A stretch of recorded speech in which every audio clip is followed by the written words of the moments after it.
আপনি কি জানেন মহাবিশ্বের নিয়ম অনুযায়ী আপনার আসলে কখনোই মৃত্যু হতে পারে না? আপনি হয়তো ভাবছেন এটা পাগলামি, কিন্তু বিজ্ঞানের কোয়ান্টাম মেকানিক্স বলছে আপনি অমর। আর জানাবো সেই রহস্যময় কোয়ান্টাম ইমর্টালিটি থিওরি সম্পর্কে।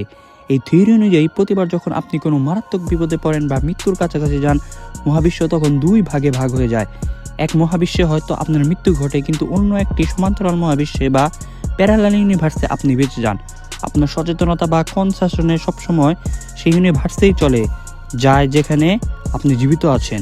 তার মানে আপনি হাজার বছর পার করলেও আপনার নিজের কাছে মনে হবে আপনি কোনো এক অলৌকিক উপায়ে বারবার বেঁচে যাচ্ছেন। আপনার চারপাশের মানুষ মারা যাবে, কিন্তু আপনার সচেতনতা কখনো শেষ হবে না। আপনি কি কখনো এমন কোনো দুর্ঘটনায় পড়েছেন যেখান থেকে আপনার বাঁচার কথা ছিল না, কিন্তু আপনি বেঁচে গেছেন?